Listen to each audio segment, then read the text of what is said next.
Meaningful Medicine is a Novant Health podcast bringing you access to leading doctors who answer questions they wish you would ask. From routine care to rare conditions, our physicians offer tips to navigate medical decisions and build a healthier future. Today, I'm sitting down with Dr. Mark Guido, an endocrinologist and lifestyle medicine physician at Novant Health. We'll be discussing practical tips to feel better and think more clearly as we age. Welcome, Dr. Guido. Glad to have you here. Thank you so much. I appreciate you having me. I think a lot of us believe the narrative that cognitive decline is just inevitable as we get older. To kick us off, could you just tell me, is that true?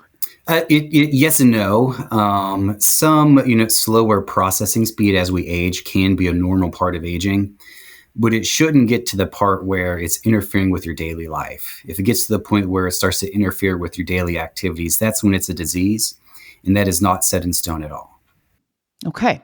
Well, I've read that 80% of chronic health issues are preventable with lifestyle changes, and I'm wondering if that's also true for functional and mental health. Yes, it very much is. We do like to say that mental health is just health. All of our lifestyle things that we think about, good sleep, good diet, good exercise, they all help improve your mental health as well. Okay. Speaking of mental health, I'm thinking about being on the internet, reading conflicting information there, social media, and in the news about trends in preventing and managing and treating chronic disease. But as an endocrinologist and lifestyle medicine trained physician, is there any of that that's of concern to you? Yeah, and so I think there's a lot of things that we can do better when it comes to preventing a lot of these chronic diseases. Unfortunately, the way that our modern lives are set up is to set us up for all of these diseases. We have stressful jobs. Stress management helps prevent these diseases. Our diets are high in processed foods. Low processed diets will prevent these chronic diseases. We have sedentary jobs. We just sit around where physical activity helps prevent these diseases. And so there's a lot that we can do, but it takes some practice. Okay, well, I want to get to exercise for sure, but let's talk first about diet. Sure. If I, was a patient in your exam room right now asking for advice on how to feel better, how to think better, what kind of a diet would you recommend to me? Yeah, and so the absolute best diet out there is something called a whole food, plant-based diet.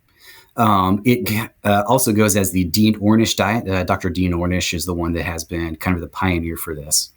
And it has been shown and proven to improve a bunch of different things. It can improve heart disease. It can improve diabetes. It can improve weight. Might even help slow early Alzheimer's disease as well as prostate cancer. What it is it is pretty much that you're a vegan and that you make everything else up at home. And so you stay away from meats. Some meats can have inflammatory properties. You stay away from all the processed foods that do all the bad nastiness to our body. And it can really do a bunch of amazing, amazing things for your health. It's just very hard to do. Okay, so if this diet is essentially vegan, what about fish? Because I know we hear a lot about fish, salmon, high in omega-3. Should we eat fish or should we just take a supplement? Yeah, and so a pescatarian diet can be a subvariant of that. That's where you're a vegan except for eating fish.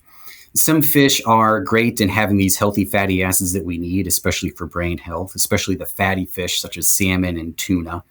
It usually, with everything, if you get it from the whole food instead, it's better than just taking the supplement because you get the other beneficial aspects too. The other vitamins, the other minerals, the healthy protein, and the acids that are in the fish are just absorbed better. We're designed to eat that instead of just take the supplements. Okay. Well, I know that you specialize in treating and seeing patients with autoimmune disorders.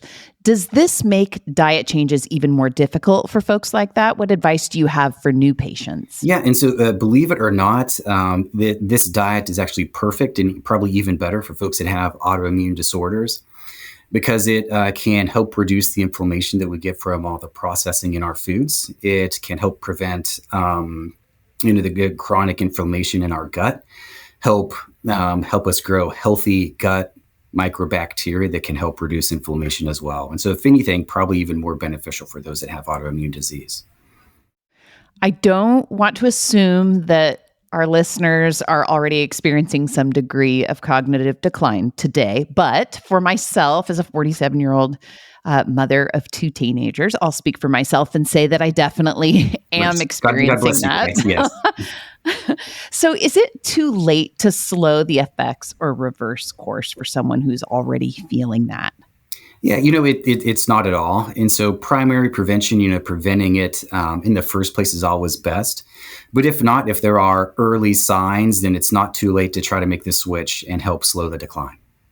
Okay, that's good news. That's very good news. Let's talk about exercise and movement. We all know exercise is important to help Right. us with so many different things, but what other benefits come from exercise as pertains to this conversation? Yeah, exercise does a bunch of great things. And, it is hard to lose weight just with exercise only. That's why the diet is really the big piece when it comes to weight loss. But exercise is very, very important that when we lose weight, that we lose the fat and not the muscle. Keeping our muscles active helps keep them healthy, keeps our muscle strength and our muscle tone while we're losing weight. It's also beneficial the days that you're active, that you're exercise, you have better sleep. And if we could put good sleep in a pill, it'd probably be the best thing ever. It's important for weight maintenance. Once you lose that weight, it helps lower blood pressure, helps lower cholesterol, helps lower blood sugar. Exercise does a magnificent thing for all kind of different parts of our body. Yeah. Oh, kind of a wonder drug. Right. Of its own, really is. yes. Yes. Well, let's talk about some other things. So Sure. some people swear by crossword puzzles to keep themselves sharp. Do those actually help? And if so, or even if not, what other kinds of things can help keep us mentally fit? Yeah, great question. And they really do. And so I like to think of the mind as just a kind of like a muscle. If you don't use it, you lose it. And so things like a crossword puzzle where you have to actively think, that can help. Things like learning a new language or reading, other board games, puzzle games, chess, all of those can help. Cool. Okay. I actually took an adult ballet class once that Good was for you. I'm incredibly sure it was, yeah. it was so challenging Right. spatially, mentally. It definitely tested my mental fitness as well as my body, and it was great for that. Well, this is kind of a funny question to end on, but I'm curious what made you decide to become a doctor? What got you into endocrinology? Yeah, absolutely. And so, last name's Guido. I come from a big Italian family. When I was a kid, my Italian grandmother used to make us, spaghetti dinner every day, every Sunday after church. But she also had type 2 diabetes. And so I remember her having to give herself an insulin shot before we sat down for dinner. Eventually lost both her legs and her life to the disease. And so I decided that something I wanted to fight against for my career. Well, that's a very good reason. Right. Yeah. Thank you so much, Sure. Dr. Guido, for meeting and sharing all your insight with us. Thank you so much for having me. Once again, that was Dr. Mark Guido, endocrinologist and lifestyle medicine physician at Novant Health. To find a physician, visit novanthealth.org. And for more health and wellness information from our experts, visit healthyheadlines.org. And thank you for joining us.